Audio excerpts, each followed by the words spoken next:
Sup nerds, today is Destro Warlock time. Patch 8.1.5 has brought us some demonology nerfs, so this is the right time to hop on the Destro train. In today's video, you'll get a basic rundown on talents, rotation, gear, and everything you need to know about destruction going into raids and mythic dungeons. If you want to add anything extra, hit the comment section down below.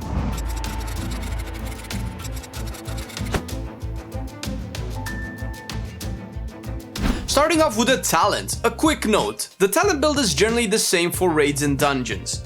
You will swap out maybe 1 or 2 talents, but Destruction as a spec is already bad at dealing AoE damage. Excels at single target and cleave though, and boy does it ever excel at that. With that in mind, let's go over the talents that you should take when playing Destro.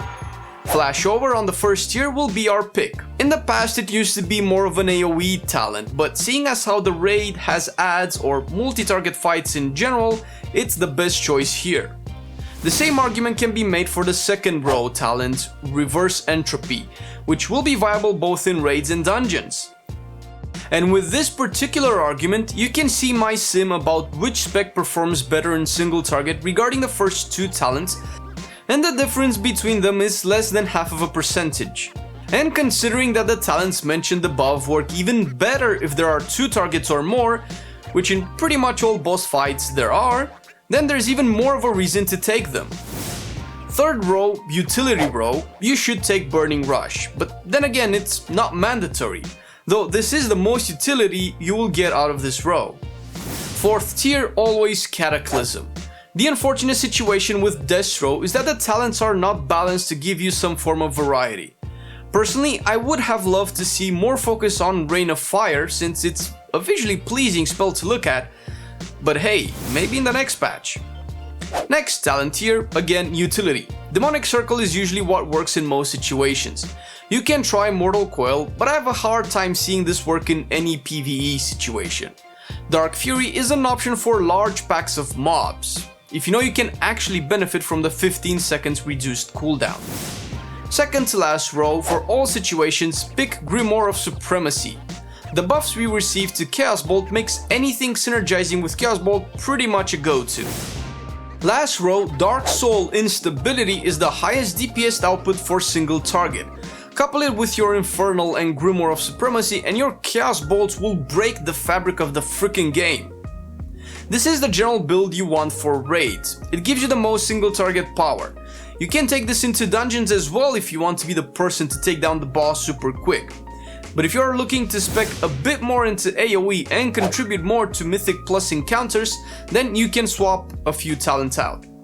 Roaring Blaze is more consistent than Grimoire in AoE since Grimoire only matters when your Infernal is out, which is once every 3 minutes if you're actually casting it on cooldown and not saving it for boss fights. The other talent you can swap to is Channel Demon Fire. The same argument as before.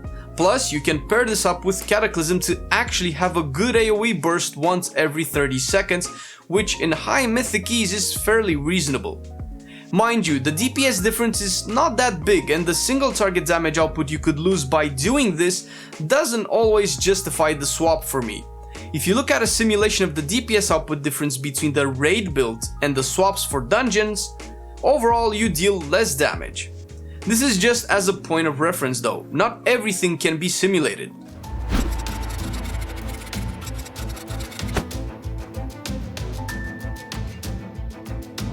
Alright, stats.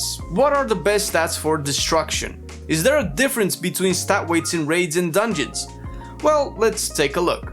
The way stats work is that once you have too much of one stat, the damage you can receive from it starts to diminish in comparison to what other stats can offer you. As such, stats will never be the same for your character and will never be the same as someone else's. As a general rule, Mastery and Haste are almost tied at the top of the list, followed by Crit, Intellect and Versatility. Yes, Intellect being lower means the highest eye level gear piece might not always be the best one. As a point of reference, you can check my stats for both single target scenarios and for AoE. The priority is the same, and the difference between them is not so high that you should never consider getting versatility, for instance. Sim your character and see where you stand. Let's talk trinkets. Trinkets are actually a big part of the damage because of their procs, and mathematically some trinkets are better than others. If you go to bloodmallet.com, you can actually see a ranking of the best to worst trinkets in the game. If you look at this graph, you can see that the top 2 trinkets are the PvP ones, which obviously I won't recommend you aim for since it requires you to do arenas at a higher rating for a higher eye level. You can do that, by all means, but I will restrict the advice to purely PvE and attainable goals. Although you can and should sim the trinkets you get to see which is better, if you had to aim for any trinkets when raiding, I would currently recommend 3 of them. Incandescent Sliver sims the best in terms of raw DPS, although its mechanic can be tedious to pull off sometimes, so you have to keep that in mind. This trinket drops from Opulence. The second one I would recommend farming is Ignition Mage's Fuse that drops from Toll the Gore. This can be targeted a bit easier, although you might have to do a few runs of Toll the Gore before it drops, depending on your luck. Last one I want to suggest is the Crest of Paku, another raid trinket that drops from Conclave of the Chosen. As you can tell, both of them are haste proc trinkets, complementing the haste necessity of the spec. And as with everything gear related that dumps a lot of stats on you at once, you might not always want 2 haste trinkets since it might diminish haste in its value. For dungeons, go for the same trinkets, but if you had to choose, keep the Ignition Mage's Fuse and Incandescent Sliver. There are more good trinkets out there that you can take if these do not drop though, so don't be super focused on only these 3. Finally, let's check the Azerite traits. For Destruction Warlock, it's a bit weird with traits since I usually recommend that you take whatever sims better, and for most specs that's also ideal. However, the best traits for raiding, as you can see here, are mainly universal traits. However, I was curious what the top Destros are using in Mythic the Zara lore, and I was pleasantly surprised to see that there were 3 main traits being used. All traits that are a bit more interesting than the universal ones. One of them is Crashing Chaos. This bad boy synergizes well with our DPS cooldowns and the Grimoire talent, giving us an insane burst window, which is, unfortunately, what Destro is good at. I say unfortunately because classes that can only deal considerable damage during their cooldowns are usually not that interesting most of the time. Another trait that's being used a lot is Flashpoint. This is a haste proccing trait with actually a fair bit of haste, to be honest. The fact that it works only on targets above 80% health is a little bit of a bummer in my book though. The third trait that is actually crucial for you to get, at least in this raid tier, is Rolling Havoc.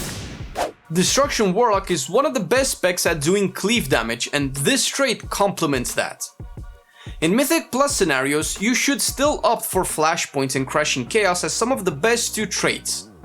There are also other traits you could consider, and they actually work really well.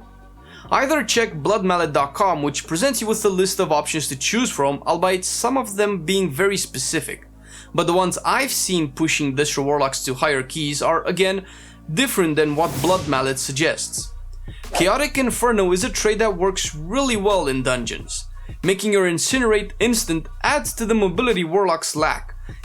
It also helps with shard generation, which is arguably more important in constant AoE scenarios for those Rain of Fire spams.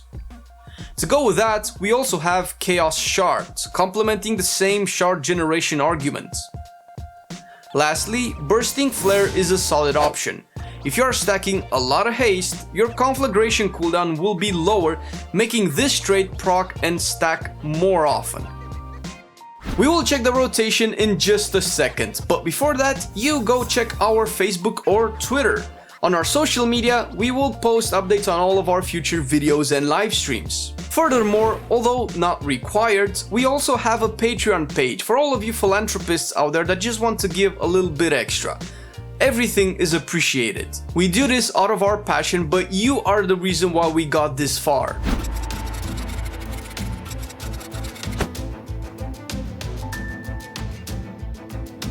Let's start with a single target opener. Precast Incinerate. Cast Cataclysm to apply Immolate. Cast Conflagrate. Summon your Infernal. Now you will continue generating shards and spending anything extra on Chaos Bolts so you won't cap. Once there are 20 seconds of your Infernal remaining, cast Dark Soul and any trinkets you have. In this window, cast as many Chaos Bolts as you can by generating shards with Incinerate and Conflagrate and spending the backdrafts on Chaos Bolts only. Once your Infernal is gone, go over into the priority system for single target, which is: maintain Immolate at all times. Every other Immolate will be applied with Cataclysm. Spend Chaos Bolts to prevent capping on shards. Cast Cataclysm on cooldown. Cast Chaos Bolts. Use Conflagrates. You don't have to exhaust all charges since they can help with damage while moving, but never cap on charges either. Cast Incinerate as filler and generator. Since cleaving is Destro Warlock's speciality, let's look at the opener and priority for when you have 2 targets.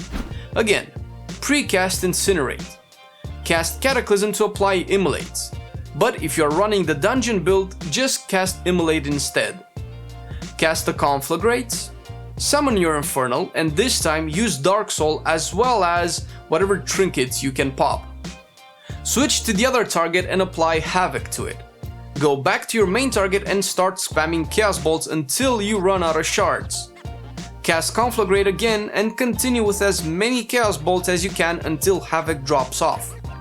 You generate shards similarly with Incinerate and Conflagrate while spending the backdrafts on Chaos Bolts. After this, go into your 2 target priority system, which is something like this. Make sure Immolate is up at all times and you can apply it with Cataclysm whenever possible. Never cap on shards, so use Chaos Bolts to prevent that. Use Cataclysm on cooldown.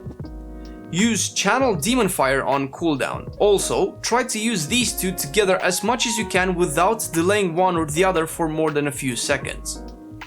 Use Havoc on cooldown.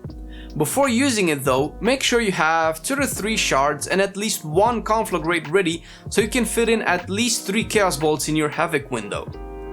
Lower down the priority list, Chaos Bolts. Then Conflagrate and Incinerate.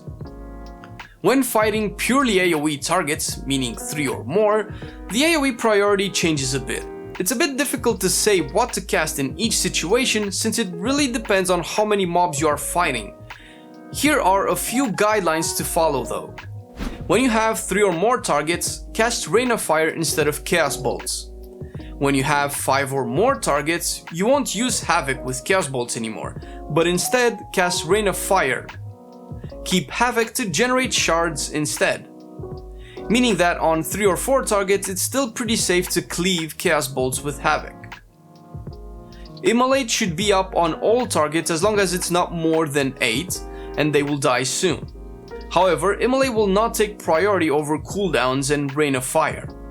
When you start having 5 or more targets, Havoc will not be worth it anymore. If you run Grimoire of Supremacy and want to use your Infernal in AoE, then you can generate shards and spend them on Rain of Fire. In the last 10 seconds of your Infernal, provided you have a few shards as well, use Havoc and start spamming Chaos Bolts.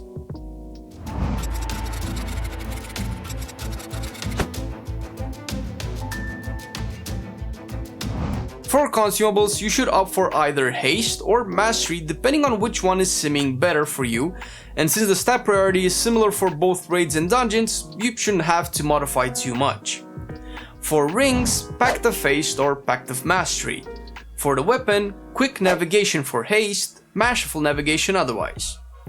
The gems are Quick Owl's Eye if you want Haste, or Masterful Tettle Amethyst for, well, Mastery. If you can spare the gold, get a Kraken's Eye of Intellect in 1 gem slot. The food is similar, the feast will always be a good choice, or you can get Swamp Fish and Chips for Haste and Sailor's Pie for Mastery. And lastly, the Intellect, Flask and Potion. Check out our Affliction Guide if you like sucking souls, that's a bad joke. You'll get class guides twice a week, so there's definitely something for you out there on our channel, or maybe in the future weeks to come. Thanks for watching the video, I'll catch you next time.